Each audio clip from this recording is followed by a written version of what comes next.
Hello friends, இன்றைக்கி நம்ம கிச்சனில் ரோட்டு கடை ஸ்டைலில் மசால் பூரி வீட்டிலே ரொம்ப டேஸ்டியாக எப்படி பண்ணலாங்கிறத பார்க்கலாம். அதுக்கு முன்னாடி நீங்கள் இன்னும் நம்ம சேனலை சப்ஸ்கிரைப் பண்ணலைன்னா மறக்காமல் சப்ஸ்கிரைப் பண்ணி பக்கத்தில் இருக்கிற பெல் ஐக்கானை கிளிக் பண்ணுங்கள். அப்போ தான் உடனுக்குடனே நோட்டிஃபிகேஷன்ஸ் வரும். இப்போ இதுக்கு ஓவர் நைட் இல்லைன்னா ஒரு 8 மணி நேரத்துலேருந்து 10 மணி நேரம் இந்த பச்சை பட்டாணியை ஊற வச்சுக்கலாம். நான் வந்து ஒரு அரை கப் அளவுக்கு, அதாவது 100 கிராம் அளவுக்கு பச்சை பட்டாணியை ஊற வச்சுருக்கிறேன். இப்போ இதை ஒரு குக்கருக்கு மாற்றிக்கலாம். இது கூட 2 உருளைக்கிழங்கு வந்து நான் கட் பண்ணி சேர்த்துக்கிறேன். சேர்த்துட்டு இது கூட 1.25 கப் அளவுக்கு தண்ணி சேர்த்துக்கலாம். இது கூட ஒரு அரை டீஸ்பூன் அளவுக்கு உப்பு சேர்த்துக்கிறேன்.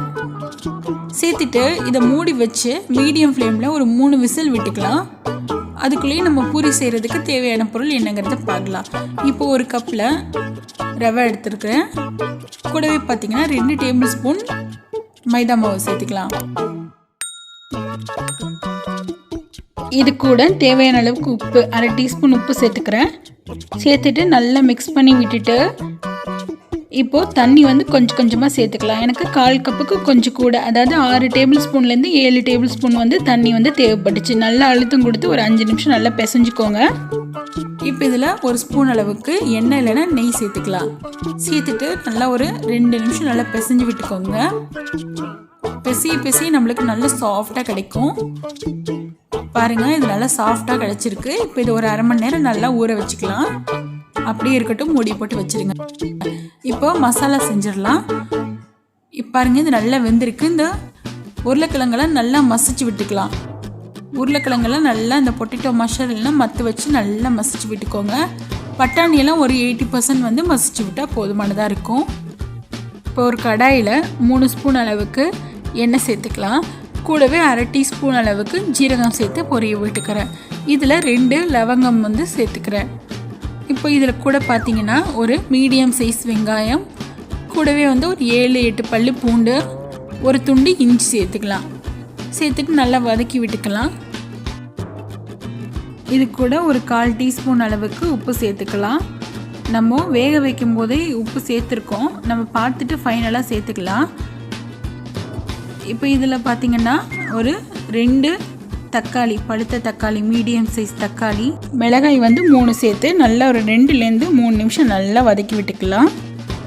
நல்லா வதங்கினதுக்கப்புறம் ஸ்டவ் ஆஃப் பண்ணிவிட்டு இதை வந்து இப்போது கம்ப்ளீட்டாக ஆற வச்சுட்டு மிக்ஸி ஜாருக்கு மாற்றிக்கலாம். இப்போ இதில் கொஞ்சமாக கொத்தமல்லி, புதினா கொஞ்சம் சேர்த்துக்கிறேன். கூடவே பார்த்திங்கன்னா 1 டேபிள் ஸ்பூன் அளவுக்கு பொட்டுக்கடலை சேர்த்து ஒரு 2லேருந்து 3 டேபிள் ஸ்பூன் தண்ணி சேர்த்து அரைச்சிக்கலாம். இப்போ அதே கடாயில் 3 ஸ்பூன் அளவுக்கு எண்ணெய் விட்டுக்கலாம். கூடவே 1/4 டீஸ்பூன் மஞ்சள்தூள், அரை டீஸ்பூன் மல்லித்தூள், அரை டீஸ்பூன் அளவுக்கு கரம் மசாலா, கூடவே பார்த்திங்கன்னா 1/4 டீஸ்பூன் அளவுக்கு மிளகாய் தூள். காரம் வந்து ரொம்ப தேவை கிடையாது இந்த மசாலாவுக்கு. நல்லா வதங்கிட்டு இது கூட பார்த்திங்கன்னா நம்ம ஆல்ரெடி அரைச்சி வச்சுருக்கிற அந்த வதக்கி அரைச்ச அந்த மசாலாவும் சேர்த்துக்கலாம். இப்போ இது நல்லா கலந்து விட்டு 2லேருந்து 3 நிமிஷம் அந்த பச்சை வாடை போகிற வரைக்கும் நல்லா வேகட்டும். இப்போ இதில் நம்ம ஆல்ரெடி வேக வச்சு மசிச்சு வச்சுருக்க அந்த பட்டாணி உருளைக்கிழங்கை வந்து சேர்த்துக்கலாம். சேர்த்துட்டு நல்லா கலந்து விட்டுருங்க. இப்போ இதில் உப்பு செக் பண்ணிவிட்டு நான் 1 டீஸ்பூன் அளவுக்கு சேர்த்துக்கிறேன். எனக்கு ரொம்பவே கம்மியாக இருந்தது, அதனால் நான் சேர்த்துக்கிறேன். உங்களுக்கு எவ்வளோ வேணும்னு பார்த்துட்டு நீங்கள் சேர்த்துக்கோங்க. இப்போ இதை மீடியம் ஃப்ளேமில் வச்சு மூடி வச்சு ஒரு 5 நிமிஷம் வேக வச்சுக்கோங்க. பாருங்கள், ஒரு 5 நிமிஷம் ஆகிடுச்சு. இப்படி இருக்குன்னு இந்த பட்டாணி மசாலா இந்த அளவுக்கு திக்காக இருந்தால் போதும். ரொம்பவும் தண்ணியாகவும் இருக்கக்கூடாது, ரொம்பவும் கெட்டியாக இடக்கூடாது. இந்த அளவுக்கு இருந்தால் நம்ம பூரி கூட வச்சு சாப்பிடும்போது ரொம்பவே டேஸ்ட்டாக இருக்கும். இப்போ ஸ்டவ் ஆஃப் பண்ணிடலாம். இப்போது நம்ம பூரி செய்கிறதுக்கு மாவு வந்து 2ஆக பிரிச்சுக்கிறேன். இப்போ இதை வந்து நல்லா உருண்டையாக உருட்டிட்டு பூரி செய்கிற அந்த கட்டையிலையோ இல்லை இந்த மாதிரி ஷீட்டில் வச்சு நம்ம வந்து நல்லா எவ்வளோ தூரம் முடியுமோ அவ்வளோ தூரத்துக்கு வந்து நம்ம மெலிசாக திரட்டிக்கலாம். நம்மளுக்கு சின்ன ரவுண்டாக வேணும் இல்லையா, அதனால் இந்த மாதிரி தான் என்கிட்ட இருக்குது. இதை வச்சு நான் இதை வந்து ரவுண்டாக கட் பண்ணி எடுத்துக்க போகிறேன். உங்கள்கிட்ட சின்ன கிண்ணம், டம்ளர் ஏதாவது இருந்துச்சுன்னா இந்த மாதிரி கட் பண்ணி எடுத்துக்கோங்க. இந்த மாதிரி மெலிசாக இருக்கணும். அப்போ தான் நம்மளுக்கு நல்லா மொறுன்னு நல்லா உப்பி வரும். எண்ணெய் சூடானதும் மீடியம் ஃப்ளேமில் வச்சுட்டு இதை ஒன்றா சேர்த்து இந்த மாதிரி ஃப்ரை பண்ணி எடுத்துக்கோங்க. நல்லா கிறிஸ்பியாக மொறுன்னு இருக்கும். இதே மாதிரி மிச்சம் இருக்கிறதையும் போட்டு நம்ம ஃப்ரை பண்ணி எடுத்துக்கலாம். அவ்வளோதான், நம்மளோட குட்டி சூப்பரான பூரி வந்து பார்த்திங்கன்னா ரெடி ஆகிடுச்சு. இதை உடச்சி விட்டுக்கோங்க. நல்லா பாதி பாதியாக நல்லா உடச்சி விட்டுட்டு இதில் மசாலா நம்ம சேர்த்துக்கலாம்.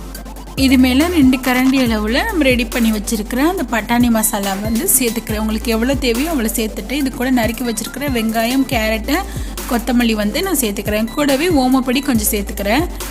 கண்டிப்பாக இந்த வீடியோ உங்களுக்கு பிடிச்சிருக்கும் நம்புகிறேன். கண்டிப்பாக ட்ரை பண்ணி பார்த்துட்டு உங்களோட ஃபீட்பேக்கை நம்ம கூட ஷேர் பண்ணிக்கோங்க.